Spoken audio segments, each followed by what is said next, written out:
하겠습니다. 하나님 아버지 감사합니다. 주님 안에서 공동체가 하나 되어 주님 나라를 세워감을 감사드립니다.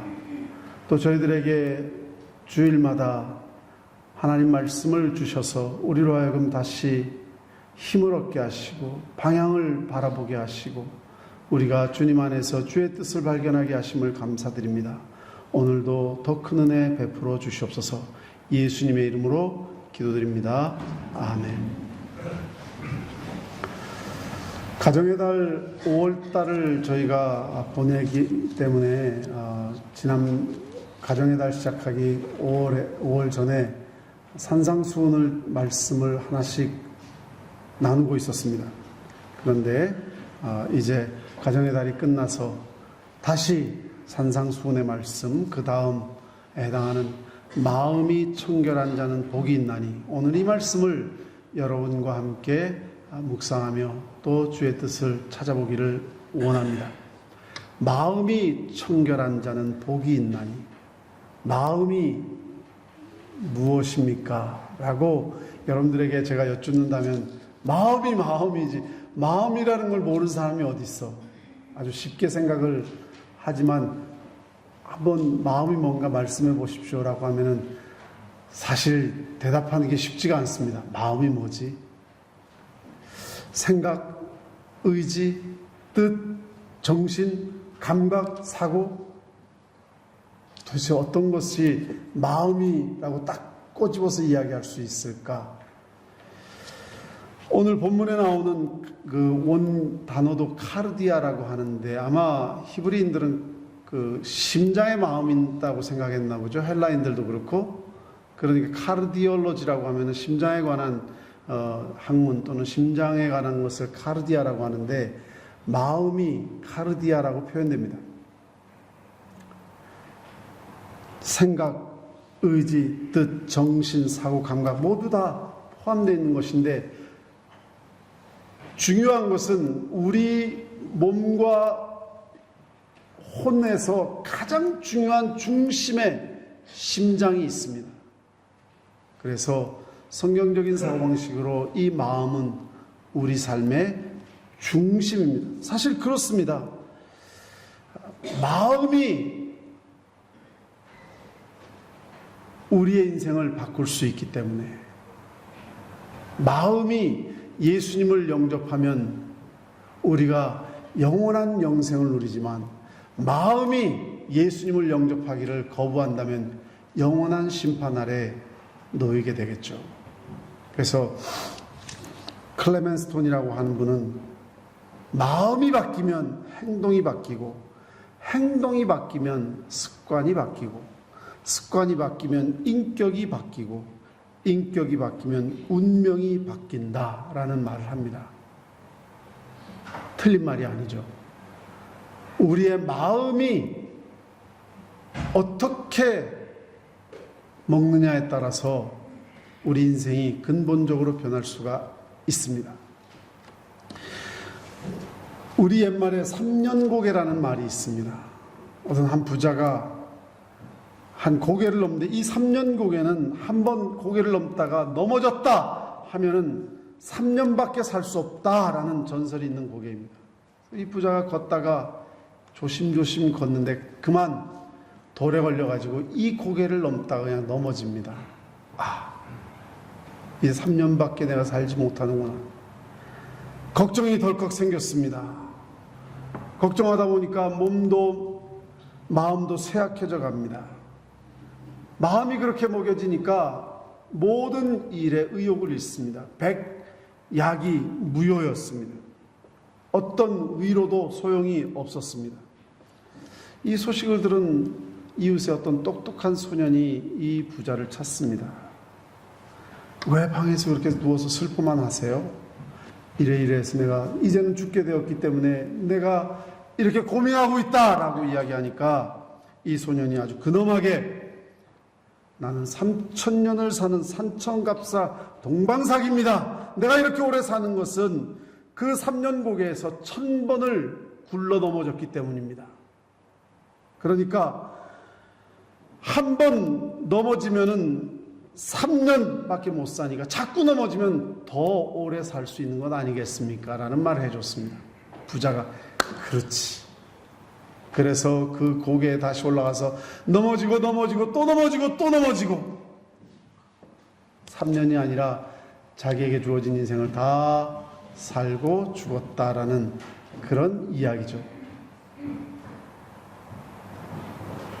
이 부자에게 실제로 일어난 일은 아무것도 없었지만 마음이 병이 드니까 마음이 이제 내게 소망이 없다라고 생각하니까 몸도 쇠약해졌습니다.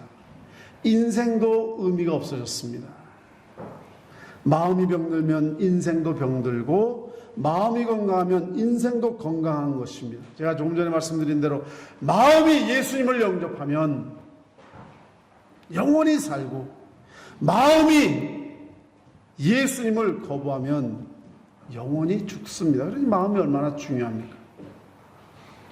그런데 오늘 본 말씀에 이 중요한 마음이 청결해야 된다라고 말씀했습니다.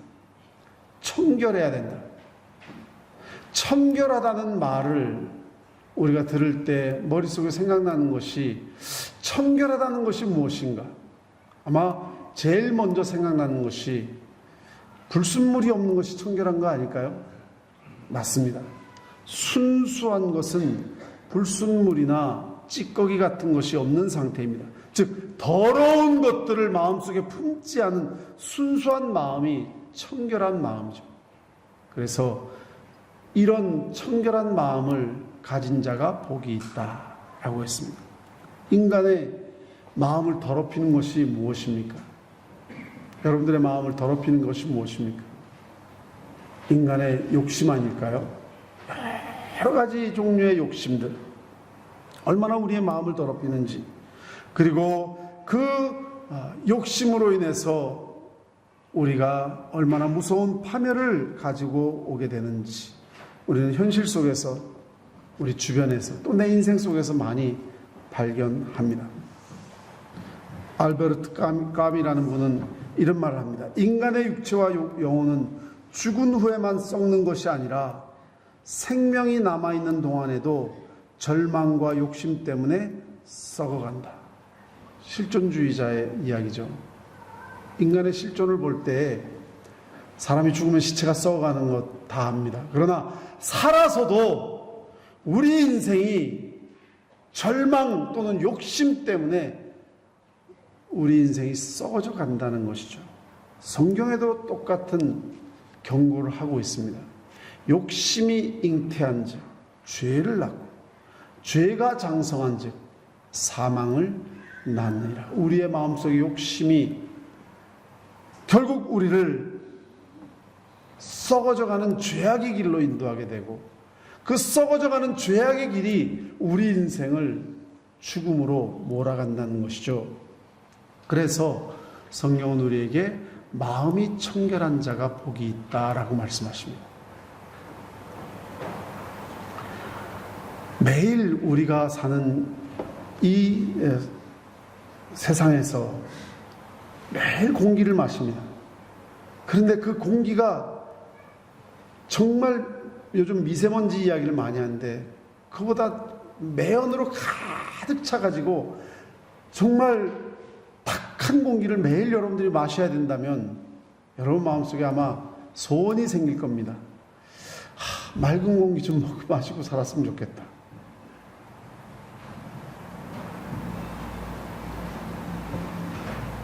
선교지에 가니까 지금은 조금 나아졌어요. 캄보디아도 보니까 처음에 가니까 20년 전이죠.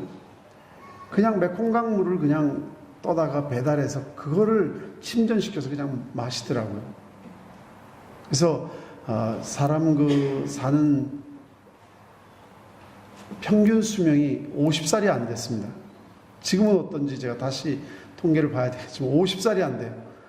그래서 그 선교지의 아이들이 처음에 이제 말씀을 막 증거하고 친해지고 하니까 제 나이를 물어봐서 제가 나이를 말하니까 깜짝 너무 놀라더라고요. 이미 자기네 생각에는 죽어야 할 수명인데 그렇게 안 보이니까 그만큼 탁한 물이 그들의 인생을 망가뜨리고 있는 것을 보았는데, 여러분들이 그런 상황에 사신다면 맑은 물 좀 마시고 살았으면 좋겠다라는 생각이 당연히 생기겠죠. 인간을 눈동자와 같이 살펴보시고 지켜보시는 하나님께서 우리의 마음의 탁함, 우리 마음의 그 욕심, 우리 마음의 부패를 보실 때에 똑같은 마음이 아니실까라는 생각이 듭니다. 좀 순수한 마음, 좀 청결한 마음, 좀 깨끗한 마음을 좀 보고 싶은데, 이 인생들의 마음에 어떻게 이렇게 부패한 불순물이 가득 차고 욕심이 가득 차고 더러움이 가득 찼을까? 그래서 우리에게 권면하십니다. 마음이 청결한 자가 복이 있나니 하나님을 볼 것이며, 우리 마음이 순결해야 됩니다. 그런데 마음이 청결하다는 것은 우리의 행동이 거룩하게 보인다, 굉장히 의롭게 보인다, 그거하고는 좀 차이가 있는 것을 알 수가 있습니다. 왜냐하면 예수님 당시에 서기관과 바리새인들의 그들의 삶의 겉으로 나타난 모습은 너무나도 완벽하고 너무나도 거룩하게 보였기 때문에 종교적으로 흠잡을 데가 없어서 예수님도 그들의 삶을 본받으라고까지 말씀하셨습니다. 마태복음 5장 20절에 보면 내가 너에게 이르노니 너희 의가 서기관과 바리새인보다 더 낫지 못하면 결코 천국에 들어가지 못하리라. 겉으로 드러난 그들의 행동은 종교적으로 거의 완벽해 보일 정도로 거룩하게 행동하고 다녔습니다. 그러나 그 마음속이 욕심으로 가득 찼고 교만으로 가득 찼고 그들의 마음이 위선으로 가득 차 있었습니다. 그러니까 지금 예수님께서 마음이 청결하기를 원하시는 그 당부의 말씀은 이러한 외적인 것보다 더 깊은 의미를 담고 있는 것을 알 수가 있습니다. 그래서 21절에 보면은 옛사람에게 말한 바 살인하지 말라. 마태복음 5장 말씀하는 겁니다. 누구든지 살인하면 심판을 받게 되리라 하였다는 것을 너희가 들었으나 이것이 바리새인과 서기관의 법입니다. 나는 너에게 이르노니 형제에게 노하는 자마다 심판을 받게 되고 형제를 대하여 나가라 하는 자는 공회에 잡혀가게 되고 미련한 놈이라 하는 자는 지옥불에 들어가게 되리라. 27절로 넘어갑니다. 또 간음하지 말라 하였다는 것을 너희가 들었거니와. 서기관과 바리새인들은 간음한 현장에 잡힌 여인을 정죄해서 돌로 치려고 했습니다. 나는 너에게 이르노니 음욕을 품고 여자를 보는 자마다 마음에 이미 간음하였느니라. 너희 가운데 죄 없는 자가 먼저 돌을 던지. 예수님의 말씀은 행동을 이야기하는 것이 아니라 행동에 앞서서 마음속을 지금 이야기하는 것입니다.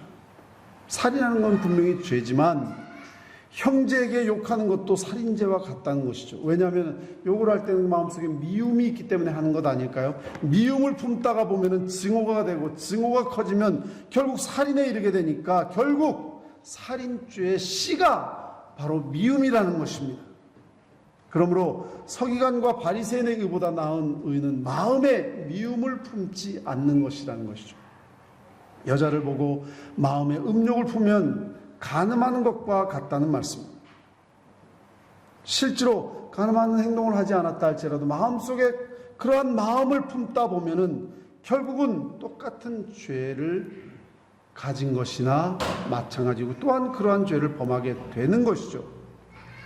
그래서 예수님께서 바리새인과 서기관들에게 이렇게 책망하십니다. 마태복음 23장 26절 28절에서 눈먼 바리새인이여 너는 먼저 안을 깨끗이 하라. 그리하면 겉도 깨끗하리라.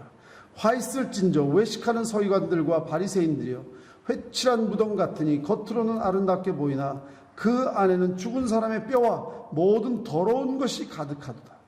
이와 같이 너희도 겉으로는 사람에게 옳게 보이되 안으로는 외식과 불법이 가득하도다. 서기관과 바리새인들은 겉으로는 거룩한 척을 하였지만 그들 마음속에는 악한 생각과 음란과 도둑질과 살인과 간음과 탐욕과 악독과 속임과 음탕과 질투와 비방과 교만과 우매함이 가득하다는 것을 책망하였습니다. 그러니까 예수님이 말씀하시는 이 마음은 행동으로 나타난 것뿐만 아니라 우리 마음의 내용을 이야기하는 것입니다. 우리 마음이 순수해야, 마음이 깨끗해야 하면 천국에 들어갈 수 있다는 것이죠. 계시록 14장 1절에서 5절까지 말씀을 보면은 천국에 들어가는 자들의 마음이 나타나고 있습니다. 또 내가 보니 보라, 어린 양이 시온산에 섰고 그와 함께 14만 4천이 서 있는데 그들의 이마에는 어린 양의 이름과 그 아버지의 이름을 쓴 것이 있더라.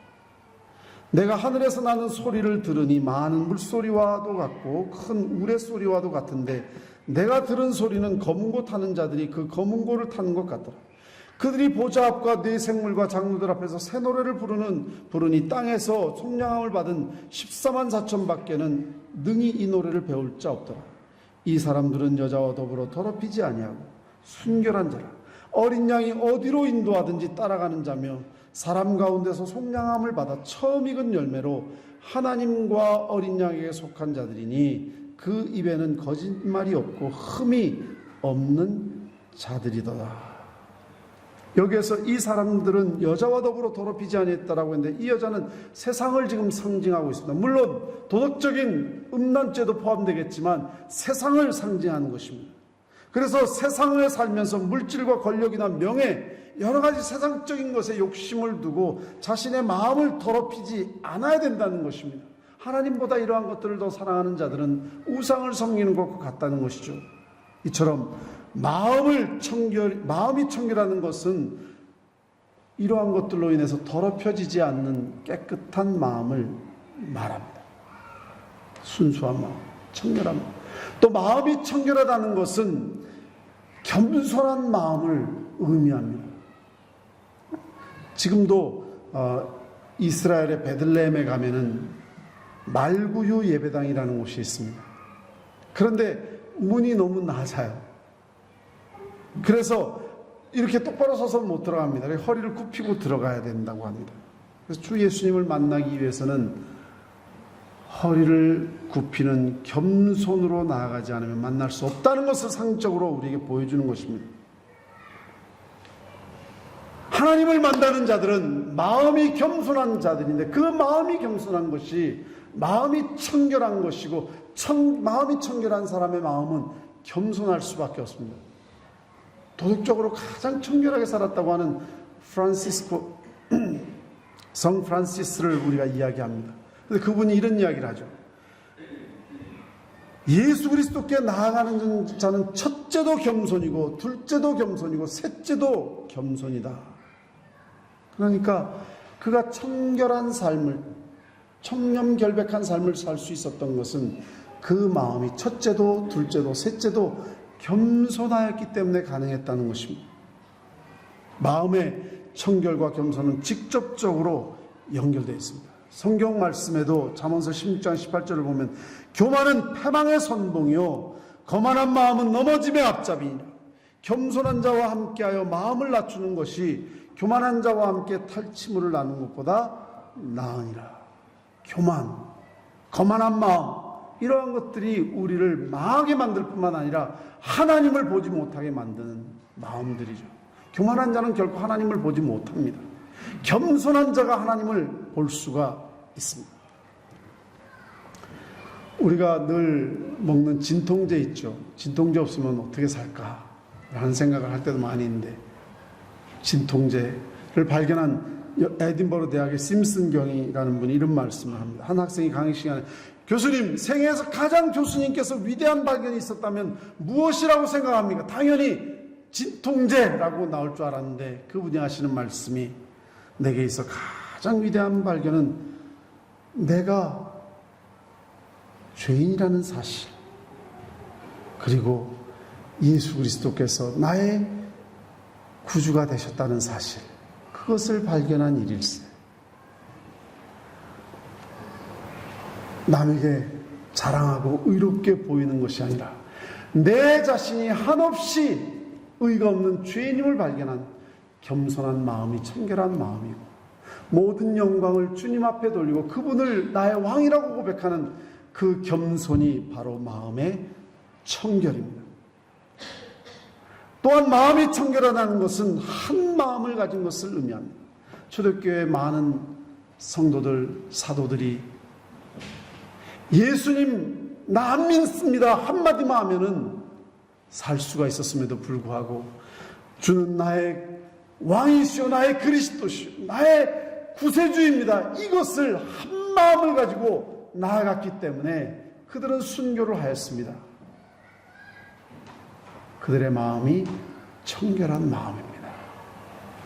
우리 마음속에 예수님을 믿지만 동시에 두 가지, 세 가지 마음으로 가득 차 있다면 그것은 불순한 마음입니다. 청결한 마음이 아닙니다.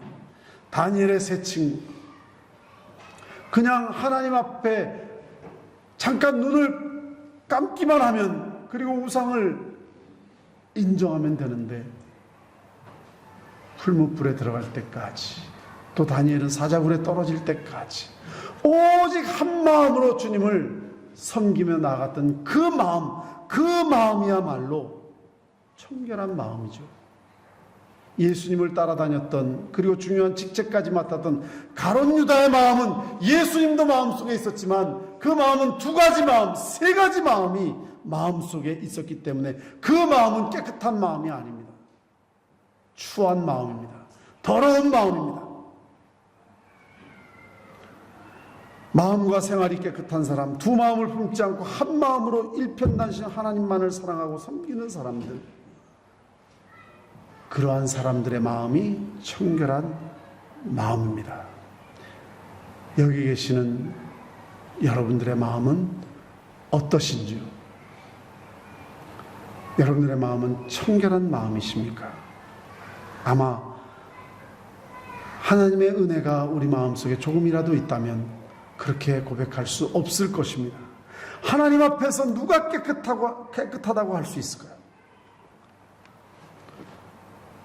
우리의 마음이 얼마나 추한지, 우리의 마음이 얼마나 더러운지, 우리의 마음이 얼마나 교만한지, 으로 가득 찼는지, 우리의 마음이 얼마나 추함으로 물들어 있는지 하나님이 알고 계시고 우리 스스로도 깨달을 수 있기를 주님의 이름으로 간절히 바랍니다. 나의 상태, 이러한 나의 상태를 아는 것이 청결한 마음으로 나아가는 첫 발걸음입니다. 내 자신에게 의가 없음을 아는 그것, 내가 얼마나 더러운 위선과 교만으로 가득 찼는지, 얼마나 많은 욕심으로 물들어 있는지를 아는 것이 청결한 마음을 가지는 첫걸음입니다. 제가 이 말씀을 드리는 이 순간에 굉장히 기분 나쁘다고 생각하시는 분들의 마음, 혹시 한 분이라도 계신다면 하나님의 은혜가 임하시기를 간절히 바랍니다. 바리새인들, 서기관들이 예수님의 그러한 말을 듣고 회개하였으면 얼마나 좋았을까.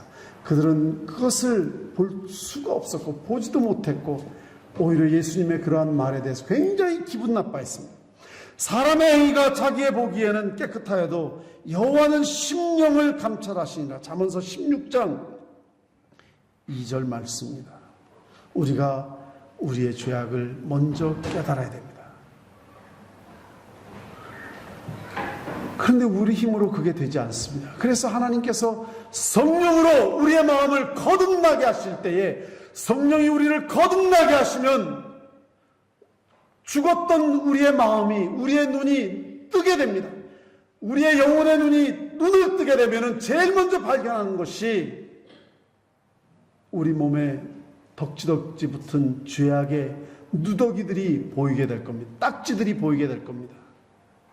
그것이 거듭난 첫 번째 증거입니다. 그래서 거듭난 사람이 회개하게 되고, 우리가 어떻게 해야 합니까? 고백할 때 주 예수를 믿으라. 복음을 듣게 됐을 때에 예수님을 영접하게 되는 것이죠. 만약에 그러한 거듭남이 없다면 결코 우리는 내가 죄인임을 알 수가 없습니다. 그리고 거듭난 사람들, 즉 성도들, 믿는 사람들, 그러한 사람들도 성령이 충만할 때에 끊임없이 자신의 죄악을 발견하게 됩니다. 성령이 충만함이 없고 성령이 마음속에 역사하지 못하고 신앙이 냉랭해져 갈 때 내 마음속에 교만과 위선과 죄악의 욕망이 스물스물 내 몸 안으로, 내 마음속으로 들어오는 것을 발견하게 될 겁니다. 그러나 성령이 우리 마음속을 지배할 때에 그 성령의 불이 우리의 마음을 환하게 비춰줄 뿐만 아니라 우리의 마음속에 더러운 죄악을 불태우게 될 것이고, 그 성령의 물이 우리 마음을 시원하게 씻어줄 것입니다. 하나님의 영광을 보았던 그 이사야가 기쁘다 할렐루야 하면서 뛰지 않았습니다.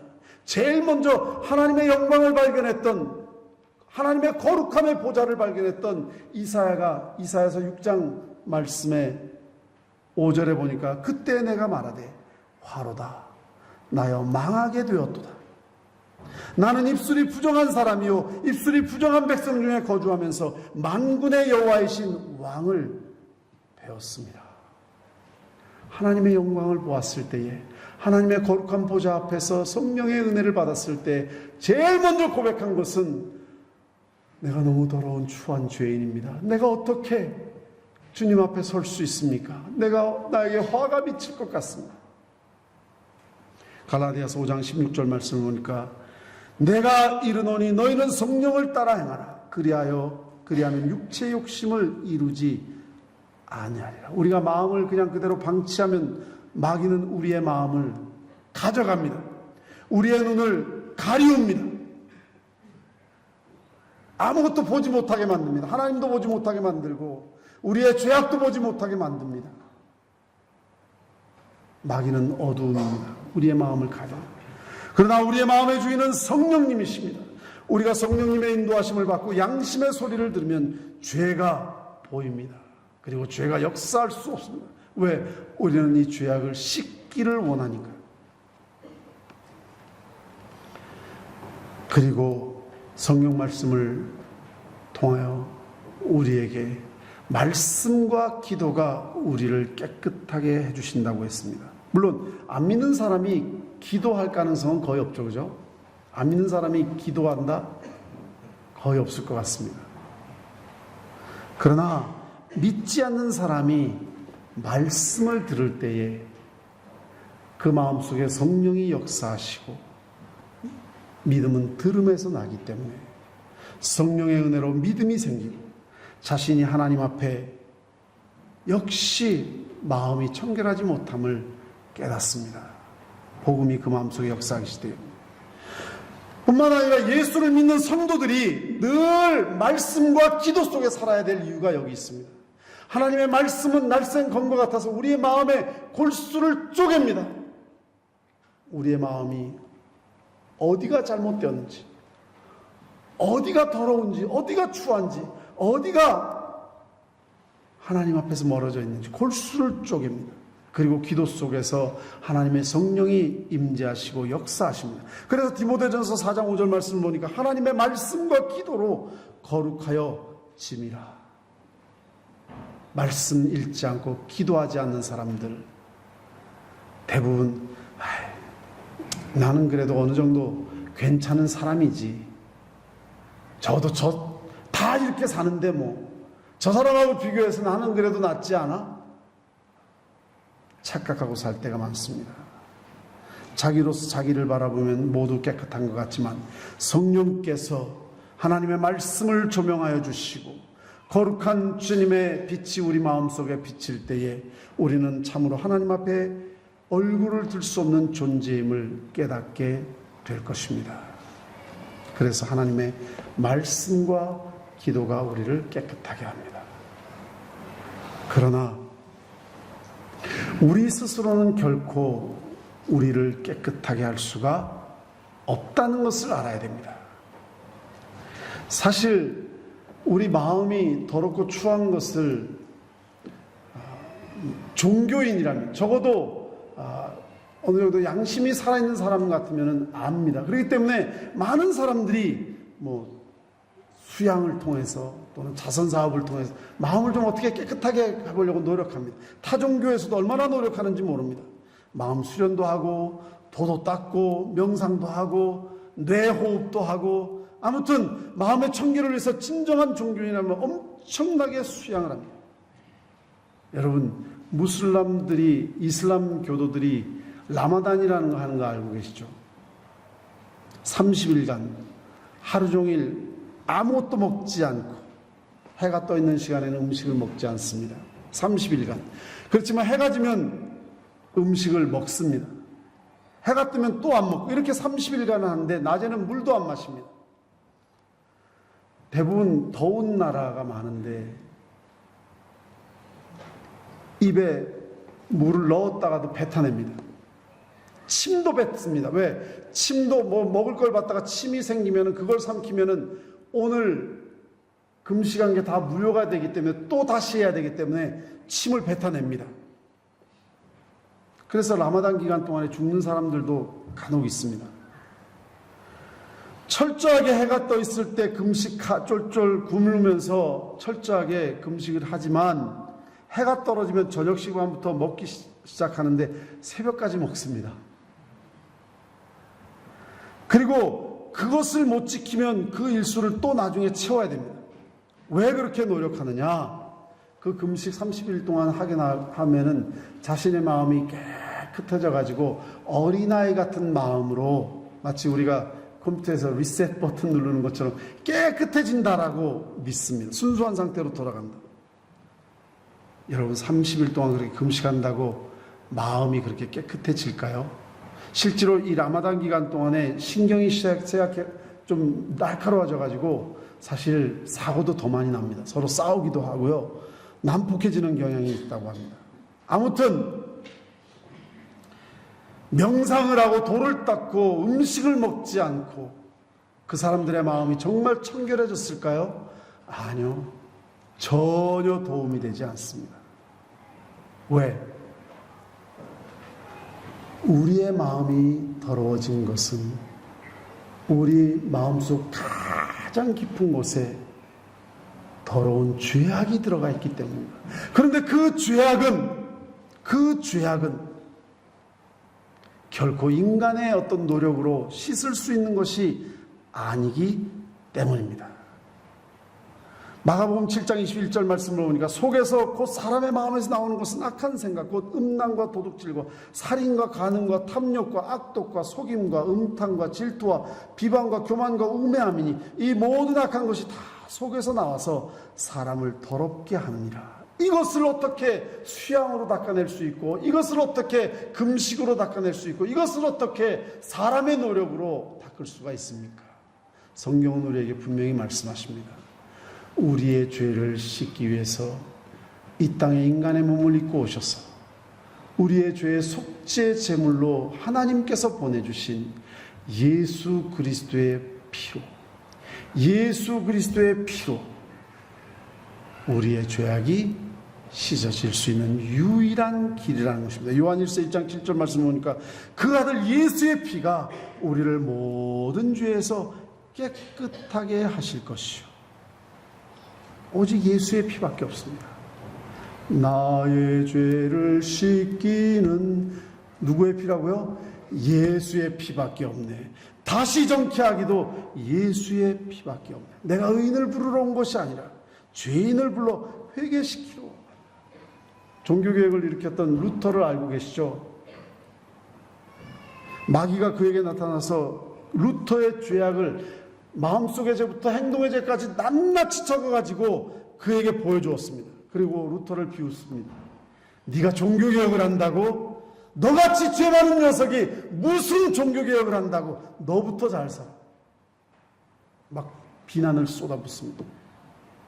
아무 말도 못하고 힘없이 앉아있는데 옆에서 부드러운 음성이 들려옵니다. 루터야, 내 모든 죄가 내 피로 다 씻어졌노라. 믿으시기를 주님의 이름으로 축원합니다. 오직 예수 그리스도의 그 보혈이 우리가 믿음으로 예수 그리스도의 피로 내 마음을 회개하며 씻을 때에 그 죄악이 원죄에서부터 자범죄까지 깨끗하게 씻어질 줄로 믿습니다. 그리고 루터는 종교개혁을 새로운 피조물로서의 정말 기쁜 마음으로 종교개혁을 시행하면서 이런 고백을 합니다. 신구약 성경을 여러분 짜보십시오. 거기에서는 피가 나올 것입니다. 예수의 피밖에 없습니다.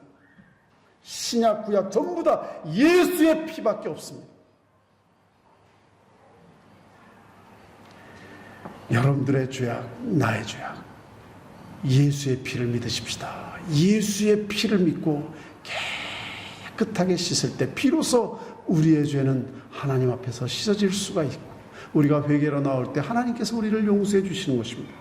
그래서 마음이 청결한 자는 복이 있나니 예수의 피로 그 죄악을 씻은 자는 복이 있나니 그들이 하나님을 볼 것이며. 여러분, 하나님을 본다는 말이 무슨 말인가요? 하나님께서 하얀 도포를 입으시고 여러분들에게 나타난단 말입니까? 아닙니다. 하나님은 신이십니다. 하나님은 영이십니다. 사람이 볼 수 있는 그런 존재가 아닙니다. 무엇보다도 예수의 피로 죄를 씻은 자들은 하나님과의 관계가 회복됩니다. 하나님과 교제가 시작됩니다.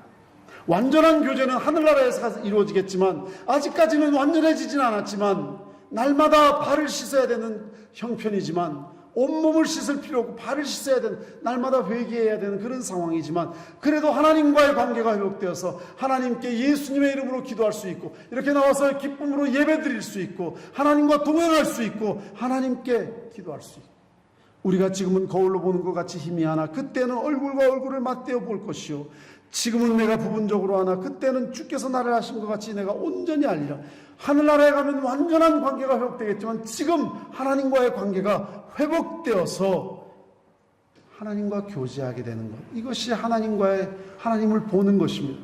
또 영의 눈이 밝아져서 하나님이 하신 일을 눈으로 볼 수 있다는 것입니다. 과거에는 마음이 더러워서 하나님이 하신 일이 눈에 보이지 않습니다. 인생에서 하나님이라는 존재가 개입을 전혀 관계가 없었습니다만은 이제는 내 삶 속에서 모든 것이 하나님이 하신다는 것을 알 수 있게 됩니다. 하나님을 아는 것이 하나님을 내 삶 속에서 조그마한 일에서 큰 일까지 이거 하나님께서 하신 일이다. 하나님께서 하신 일이다. 하나님을 이렇게 보는 겁니다. 왜 하나님을 보는 것이 축복인가요? 하나님을 보는 사람은 하나님이 원하시는 바른 길을 택하기 때문입니다. 여호와께서 사람의 걸음을 정하시고 그의 길을 기뻐하신다고 하셨습니다. 그래서 내가 가는 길이 하나님이 기뻐하시는 길이구나 알게 됩니다. 하나님의 뜻을 따라 살 수 있게 됩니다. 또 하나님이 싫어하시는 것을 알게 됩니다. 이런 것은 하나님이 싫어하는 거구나. 그게 축복입니다. 하나님의 싫어하신 일을 하지 않고 하나님이 기뻐하신 일을 하고. 성경에는 저주받은 사람들의 길이 있습니다. 가인의 길, 에서의 길, 이스마엘의 길, 여로보암의 길, 가룟 유다의 길, 공통점이 있습니다. 하나님이 기뻐하시지 않은 일을 했다는 것입니다. 하나님이 안 보이기 때문에. 하나님을 볼 수 있는 사람들은, 삶 속에서 하나님이 같이 계신다는 것을 아는 사람들은 하나님이 기뻐하시는 뜻이 무엇인지를 알게 되고 하나님이 싫어하는 것이 무엇인지를 알게 되고 그들의 길이 얼마나 축복스럽겠습니까? 오늘 이 시간 마음이 예수님의 피로 깨끗함을 입어서 하나님을 보게 되고 하나님의 뜻을 알게 되고 하나님의 길을 걸어가시는 저와 여러분들이 되시기를 주님의 이름으로 축원합니다. 같이 기도하겠습니다. 오 아버지 하나님, 우리의 마음이 얼마나 추하고 더러운지 성령의 빛으로 비추어 알게 하여 주시옵소서. 나의 교만, 나의 위선, 나의 그 더러움을 깨닫게 하여 주셔서 예수의 피가 내 마음속에 비같이 쏟아져서 깨끗하게 하시고 이제는 하나님을 보게 하여 주시옵소서. 내 삶의 적은 일에서 큰 일까지 하나님이 동행하시는 것을 알게 하시고, 하나님과 깊은 교제를 나누게 하시고, 하나님이 싫어하는 것은 멀리하게 하시고, 하나님이 기뻐하는 것을 취하여 하나님의 길을 걷게 하여 주시옵소서. 예수님의 이름으로 기도드립니다. 아멘. 지금은 우리 주 예수 그리스도의 무한하신 은혜와 만극하신 하나님 아버지의 사랑과 성령의 교통하심과 역사하심이 오늘 이 자리에 나와 하나님의 은혜를 사모하며 마음이 청결하여 주의 보배 피로 씻음 받고 하나님 보기를 원하며 하나님 뜻대로 살기를 원하는 모든 성도들 머리 위에 지금부터 영원토록 함께 하시기를 축원하옵나이다. 아멘.